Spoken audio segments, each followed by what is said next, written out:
안녕하세요. 오늘 주제는 이병헌 원장님이 뭘 전공하셨는가 쉽게 알아보는 방법에 관한 겁니다. 맨날 우리 엄마가 물어보는 부분이에요.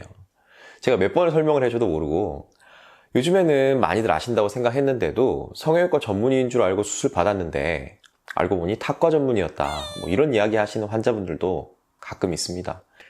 이게 보면 참 일반인들은 알아채기 어렵게 진짜 고약하게 위장해 놓은 경우도 있고 또 환자들이 그렇게 성형외과 전문의를 크게 생각하지 않는 것 같기도 하고 이건 아닌가?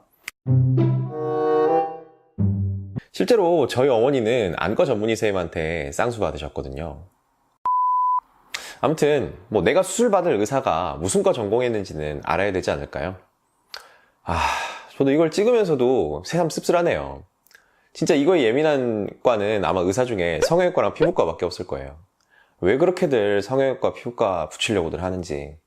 내과 의사 아닌데 뇌과인 척 하는 의사, 산부인과 아닌데 산부인과인 척 하는 의사 본 적 있습니까?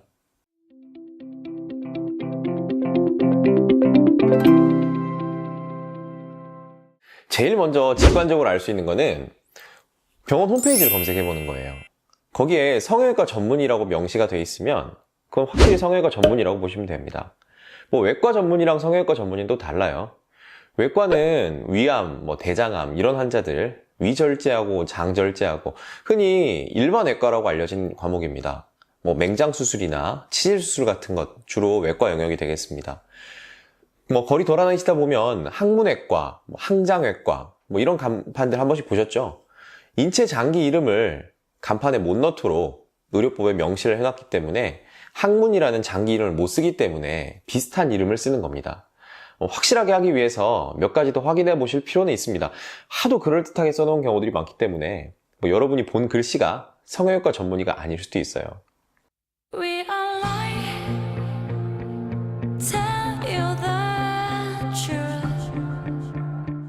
병원 조금 알아보시는 분들이 원장님 양력을 검색해 보시는 경우들이 있습니다.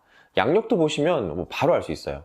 양력에 대한성형외과학회 정회원이라거나 대한성형외과 의사회 정회원, 대한미용성형외과학회 정회원 이런 항목이 있으면 보통은 세 가지 다 써놓기도 합니다.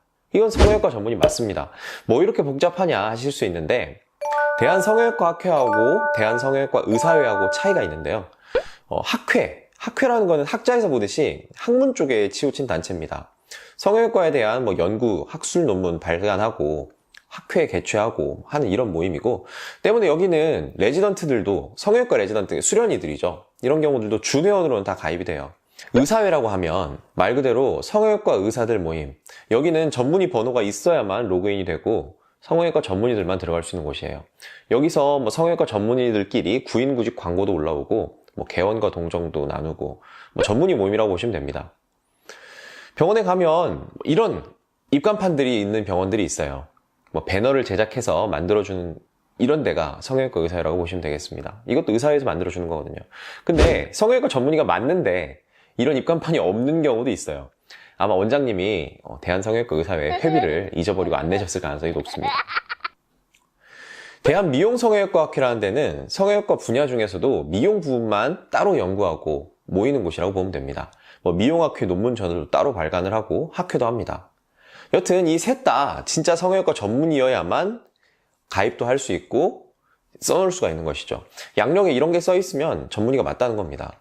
근데 또 함정이 있어요. 옛날에 2년쯤 전이었나? 성형외과학회 이런 게 있었어요. 이걸 제가 페이스북에서 봤었는데 이게 진짜 짤방인지 진짜인지 확실하지가 않아요. 근데 진짜 있었거든요. 어떤 여자 선생님 페이스북에 이런 게 진짜 써 있었습니다. 그리고 대한미용외과학회라는 데도 있습니다. 여기는 성형외과랑 관련이 없고 성형외과 아닌 의사 선생님 중에서 미용 분야에 관심이 있는 이런 분들이 외과라든지 산부인과, 가정의학과, 이비인후과, 안과 이런 분들이 그냥 미용에 관심이 있어서 모이는 곳이라고 보시면 돼요.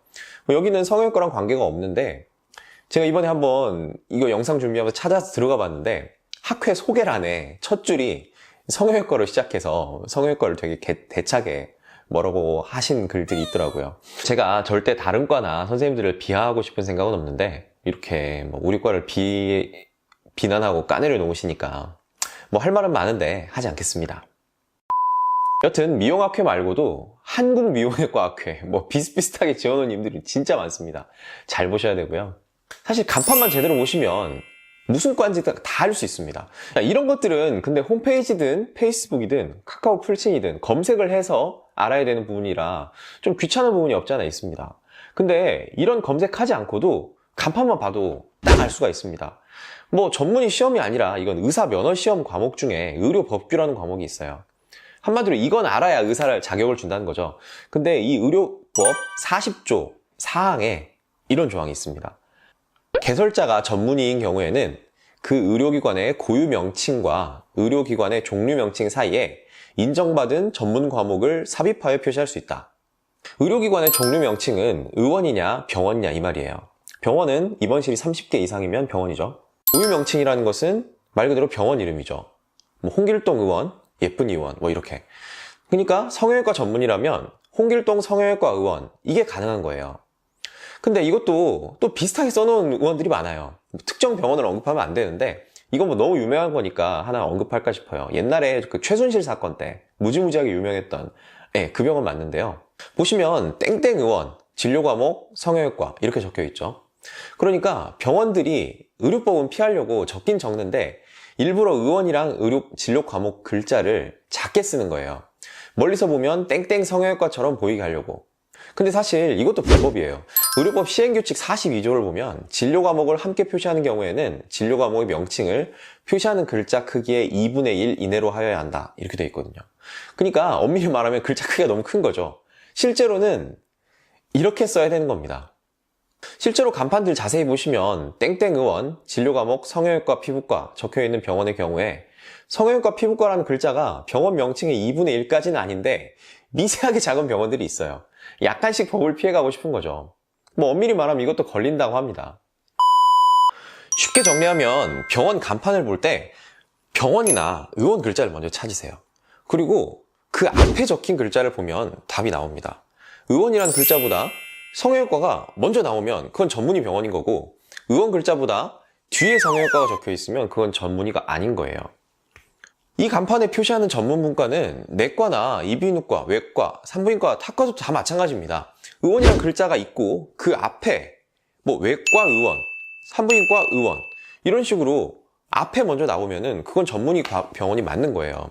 외과 전문의, 뭐 산부인과 전문의 맞겠죠. 근데 전문의가 아닌 경우에는 의원 뒤에 진료 과목으로 적고 글자 크기를 2분의 1로 줄여야 합니다. 뭐 알고 보면 간단한 겁니다. 간판만 보면 다 알 수가 있어요. 사실 뭐 꼭 성형외과 전문의한테 꼭 수술을 받아야 된다 이런 법은 없어요. 나한테 가장 잘 맞는 선생님을 찾으면 뭐 그 선생님한테 수술 받으면 되죠. 하지만 오인을 해서 잘못 알고 수술을 받으면 안 된다고 생각해요.